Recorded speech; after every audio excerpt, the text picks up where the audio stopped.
దేవుని నామానికే మహిమ కలుగును గాక. ఆమేన్.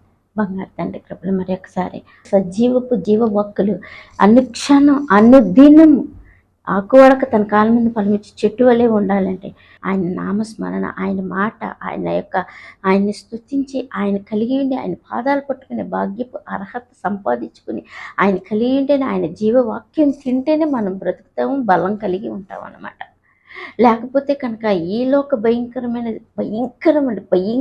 గాలి, అంచెదినపు గాలి, భయంకరమైన కడవరి గాలి, భయంకరమైన నాశనపు ఆ యొక్క భయంకరమైన నోవహు గారి దినాల్లో, లోతు దినాల్లో ఉన్నటువంటి పాతాళపు చీకటి, దేవుని మాట వినని, నాశనం వచ్చే వరకు కూడా కళ్ళు తెరవని ఆ భయంకరమైనటువంటి ఆ యొక్క మనిషి జాతి, ఆ యొక్క విధానం, ఆ గడిలో దేవుని కోపానికి ఎలా నీళ్ళలో కలిసిపోయి ఆత్మలు ఇదైపోయినాయో, ప్రాణాలు నేలమట్టం అయిపోయారో, ఎంతగానో అపవాది చేతులకి వెళ్ళిపోయారు. అటువంటి పాతాళపు గాలి దేవుడు ఏం చెప్పాడు? మనిషి కుమారుడు గడియల్లో, మనిషి కుమారుడి దినాల్లో, ఆ యొక్క నోవహు గారి దినాల్లో, లోతు దినాల్ని చూస్తారు. అంటే అప్పుడు ఈ యొక్క దేవుని సత్య సువార్త నశించిపోయి నాశనం అయిపోయిన వాళ్ళకి కూడా చెప్తానికే కదండి 120 సంవత్సరాలు. ఆ యొక్క అగ్ని గంధకాల నుంచి రక్షించింది ఆ కుటుంబాన్నే కదండి దేవుడు. మరి ఎంతకి ఈ భయంకరమైన 2 శక్తులు కలుస్తున్నాయి అంటే ఈ అపవాది ఏం చేస్తుంది? ఆయన యొక్క సేవా పరిచర్యలో కూడా దేవుని యొక్క సత్య జీవవాక్యం తెలిపే విధానాల్లో కూడా ఎవరుంటారు?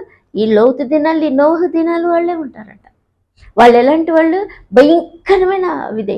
అసలు ఆ వానంటే ఏంటో మాకు తెలీదు. భ్రష్ట భయంకర నాశనపు పాతాళ భయంకరమైన గాలి ఏం చేస్తుంది? లోతు దినాల్లో, నోహు గారి దినాల్లో ఉన్నటువంటి భయంకరంగా వినకుండా నాశనం అయిపోయిన ఆ చెడు గాలి మనిషి కుమారుడి దినాల్లో కూడా వీస్తుందంట. మరి అటువంటి మామూలు మనం ఈ లోక విధానంలో ఉన్నటువంటి ఈ యొక్క సునామీ గాలినే, ఈ సముద్రపు అలల్నే మనం తట్టుకోలేని వాళ్ళం. మన పడ అటు ఇటు కదిలిపోతుంది. మరి ఏకంగా ఆ పూర్వకాలంలో గాలి వస్తుందంటే మాటలేనా? అయితే వచ్చేస్తుంది కూడా, అది వచ్చేసే ఉంది కూడా, ఆల్రెడీ జరిగిపోతుంది కూడా ఈ లోక దినాల్లో, జరిగిపోతూనే ఉంది ఈ లోక దినాలు. అయితే మనం ఏం చేస్తున్నామంటే సేమ్ ఆత్మ గాలి పట్టేసుకుని మనల్ని ఏం చేస్తున్నాయి అంటే అవే జీవిస్తున్నాయి. మనిషి కాదు జీవించి, ఎప్పుడు పోయింది మానవత్వపు మంచి మర్యాద అంతా మొత్తం నాశనం అయిపోయిన కడవరి దినాల్లో, అపాయకరమైన దినాల్లో జీవిస్తున్నటువంటి ఈ దినాల్లో కూడా క్రీస్తు ప్రభువు ఎవరంటే తెలియదు నాకు, నేను ఆయన ఎరగనని చెప్పిన వాళ్ళే 3.5 సంవత్సరాలు జీవించి ఆయనతో ఉండని వాళ్ళే మళ్ళీ ఏం చేస్తున్నారు? ఆ భయము, నా గాలి అనే విధానం వచ్చేసరికి నాకు తెలియదు అని చెప్పేస్తున్నారు, చెప్పించేసుకుంటున్నారు. తెలియదనే నిజంగానే ఎంతగానో. అయితే దేవుడేం చెప్పాడు?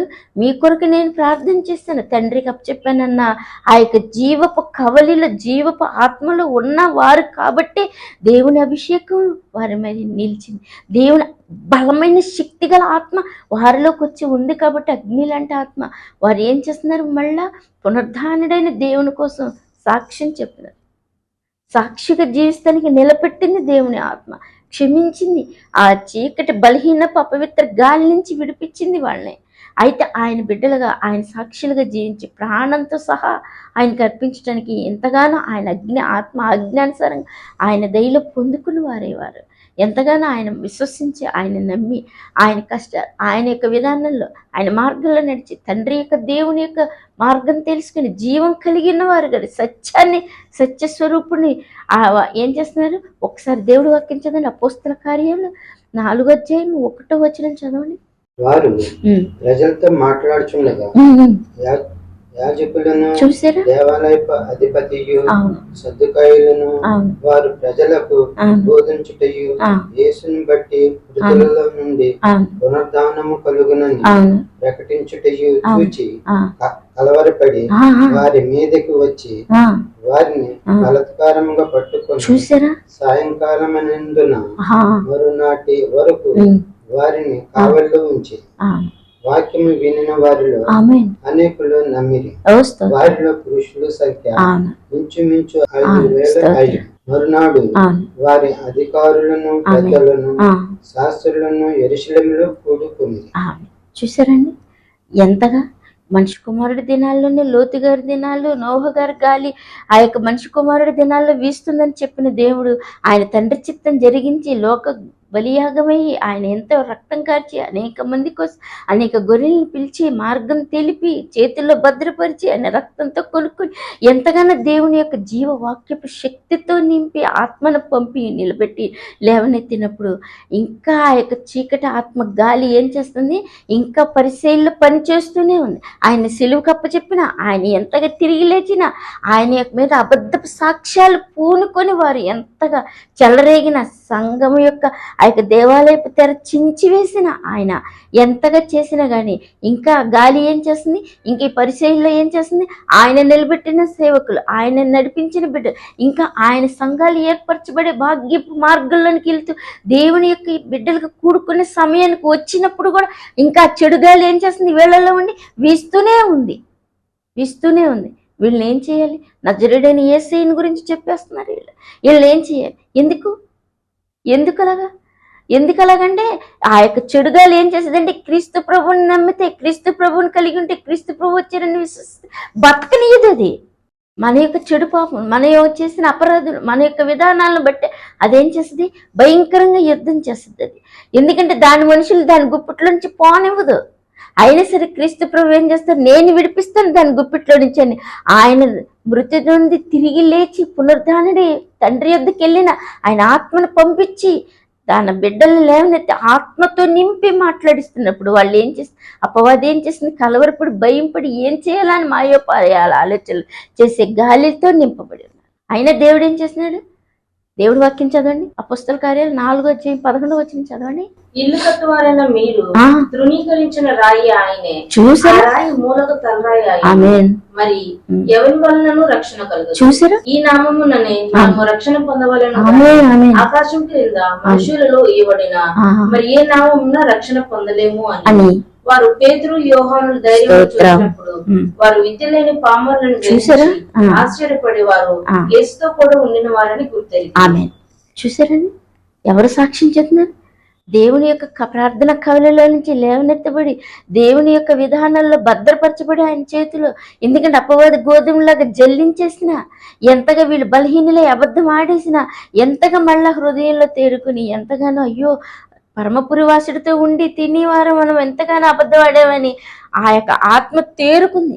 ఇప్పుడు ఒక సముద్రంలో మునిగిపోయి వెళ్ళిపోతా ఉంటాం అనుకోండి, ఏదో ఒక చోట లేచింది అనుకో, ప్రాణం ఉంటే లేస్తుంది, ప్రాణం లేకపోతే లేకదు. యోధ ఇసుక రైతులాగా ఆ క్షణంలోనే వెళ్ళిపోతారు. ప్రాణం ఉంది కాబట్టి ఏం చేసే పేతురు గారు ఆ యొక్క సముద్రం భయంకరమైన లోకంలో దాని చేత జల్లించబడుతున్న, దాని చేత తరమబడుతున్నా కానీ ఏం చేశారు, దేవుని యొక్క ప్రార్థనాత్మని పైకి లేపింది, ఆయన ఆత్మతో నింపింది. ఇంకా అనేక మందిని ఆయన విశ్వసించి నమ్మి ఆయనతో ఉన్నవారు ఆత్మ నింపి ఏం చేసినారు, ఇంకా వారు బలము కలిగి క్రీస్తు ప్రభు వారి శక్తి గల దేవుని యొక్క మాటలు కలిగి, జీవము గల దేవుని యొక్క మాటలు విని, జీవాధిపతి యొక్క రక్షించి బాహుబల హస్తము గల దేవుని యొక్క కాడి కిందకి రావడానికి, మాటలు వినటానికి ఆయన యొక్క ఆత్మతో నింపి ఆయనే మాట్లాడిస్తున్నటువంటి దేవుని యొక్క బిడ్డలు ఏం చేస్తున్నారు, అగ్నితో మండించబడి దేవుని యొక్క నజరేయుడైన క్రీస్తు ప్రభు వారి గురించి సాక్ష్యం చెప్తూ ఆయన విశ్వసించి నమ్మండి అని ఎంతగానో ఆయన గురించి ఎంతగానో జీవపు వాక్యాన్ని, జీవపు బాటని, జీవపు పరలోకపు తలుపుని తెరుస్తున్నప్పుడు ఎంతగా అపవాది కలవరపడిపోయి వీళ్ళకి ఏం నేర్చుకున్నారని ఈ విధమైన గాలి ఇంకా వీస్తూనే ఉంది. అయినా సరే వాళ్ళు ఏం చేస్తున్నారు, వాళ్ళు దేవుని సత్య సువార్త చెప్తూనే ఉన్నారు, వింటూనే ఉన్నారు. 5,000 మందితో సహా వింటూనే ఉన్నారు. ఎందుకంటే ఈ యొక్క ప్రపంచ సమస్తం కూడా ఆయనది, విశ్వస్వరూపుడు ఆయనది కాబట్టి, ఆయన తలుపు వేయలేదు కాబట్టి ఆయన ఇంకా ఆత్మను పంపించి సత్యస్వరూపుడు సత్య దేవుని ఇంకా నమ్మి ఆయన ఆత్మను భద్రపరిచే భాగ్యాన్ని కలిగి ఉండి ఆ విత్తనాలు ఫలించే భాగ్యాన్ని కలిగింపచేసి వాక్యమైన నీరు పోసి దేవదేవుడు ప్రాణం ఇచ్చి చనిపోయే ఆత్మలకు గొంతుకులు వాక్యమైన నీరు పోసి బ్రతికించి లేవనెత్తే దేవదేవుడు కాబట్టి ఆయన ఏం చేస్తున్నాడు, దేవుని యొక్క సత్య సువార్తను తన దాసుల ద్వారా బలపరిచి లేవనెత్తి వారితో కూడా మాట్లాడి దేవుని వెలుగుని, దేవుని మార్గాన్ని, దేవుని సత్యాన్ని బయలుపరుస్తున్నారు. అయితే వీళ్ళు ఏమంటున్నారు, ఇంత చదువురాని వాళ్ళు ఇంత ఇదిగా చెప్తున్నారు. మరి ఇంకా ఆయన సర్వసత్యంలోకి వెళ్తే ఆయన యొక్క అమృత మనోనేత్రం తెరవబడి ఆయనతో అంటుకట్టుబడి ఆయన లోతులోనికి వెళ్తే ఇంకెంత, ఆయన ఏమన్నాడు, నువ్వు చూడక నమ్మిన వారు ధన్యులు అన్నాడు ఆయన. మరి ఇంక ఈ ధన్యత భాగ్యంలోని ఈ ఆత్మ నడిపించబడి ఈ ఆత్మ మంచి దినాలు అనేక మంది మీద కుమ్మరిస్తానన్న దేవుడు ఈ ఆత్మను కలిగి ఉంటే ఇంక ఎంతగా మనం ఆయన చూస్తాం, బయలుపరచబడతాం, మనం ఆయన కలిగి ఉంటాం, ఆయన ఎంతగా పొందుకుంటాం మనం. అట్టి భాగ్య స్వరూపుడు ఎంతగా ఆత్మలో నడిపిస్తున్నాడంటే ఈ యొక్క కడవరి దినాలు, ఈ అంచె దినాల్లో కూడా అపాయం ఎంత నాశనపు పడగెత్తినా సరే దాన్ని ముక్కలు చేసే వాక్య ఖడ్గాన్నిచ్చి దాని యొక్క నీడలో నుంచి, దాని యొక్క చేతిలో నుంచి కూడా విడిపించే జీవాధిపతి, పరమపురివాసుడు, పునరుద్ధాన దేవుడు, రక్షకుడు ఆయన మనతో ఉన్నాడు. ప్రధాన యాజకుడు మనతో ఉన్నాడు. బలవంతుడు మనతో ఉన్నాడు. అభిషక్తుడు మనతో ఉన్నాడు. అట్టి దేవుణ్ణి మనం కలిగి ఉండటానికి జీవవాక్యాన్ని మనం వింటే నమ్మి ఆయన యందు విశ్వసించి ఆయన విశ్వాస మార్గము నూతనంగా జన్మించబడి ఆయన వచ్చారని మనం నమ్మి ఆయన పాదాల చెంతకు వస్తే కనుక ఈ యొక్క రక్షణ భాగ్యపు ఆత్మను వెలుగును పొందుకొని సమస్తం సర్వసత్యాన్ని మనం చూడగలుగుతాం. అట్టి భాగ్యాన్ని దేవుడు తన దాసుల ద్వారా బయలుపరుస్తున్నాడు అనమాట. చూసారండి, దేవుని ప్రేమ ఎంత గొప్పదో, ఎంత గోచరమైనది, ఎంత బలమైనదో. అపోస్తల కార్యాలు 4:19 చదవండి. అందుకు పేతురును యోహానును వారిని చూచి, దేవుని మాట వినుట కంటే మీ మాట వినుట దేవుని దృష్టికి న్యాయమా? మీరే చెప్పుడి. మేము కన్నవాటిని విన్నవాటిని చెప్పక ఉండలేమని వారికి ఉత్తరమిచ్చిరి. ప్రజలందరూ జరిగిన దానిని గూర్చి దేవుని మహిమపరచుండిరి. గనుక సభవారు ప్రజలకు భయపడి వీరిని శిక్షించు విధమేమియు కనుగొనలేక వీరిని గట్టిగా బెదిరించి విడుదల చేసిరి. స్వస్థపరచుట అను ఆ సూచక్రియ ఎవని విషయంలో చేయబడినో వాడు 40 ఏండ్ల కంటే ఎక్కువ వయసు గలవాడు. వారు విడుదల నుండి తమ స్వజనుల యొద్దకు వచ్చి ప్రధాన యాజకులను పెద్దలను తమతో చెప్పిన మాటలన్నిటినీ వారికి తెలిపిరి. వారు విని ఏకమనసుతో దేవునికిట్లు బిగ్గరగా మొరపెట్టిరి. నాదా, నీవు ఆకాశమును భూమిని సముద్రమును వాటిలోని సమస్తమును కలుగజేసిన వాడవు. చూసారండి, దేవదేవుడు ఎంతగా బలవంతుడో చూసారండి. ఈ స్వస్థపరిచిన వాని గురించి ఎంతగానో రేపిస్తున్నారు గొడవ. అయితే ఈ లోకం చీకటిగా ఉండి చీకటి లోకం ఏం చేస్తుంది? దేవుని ఒప్పుకోట్లా. ఆయన దాసులను కూడా దేవుని యొక్క జీవవాక్యం చెప్తుంటే ఎంతగానో కలవరం పడిపోతున్నారు. ఎంతగానో ఇదేంటి అదేంటి అని మాట్లాడేస్తున్నారు. అయినా సరే దేవుడు ఏం చేశాడు?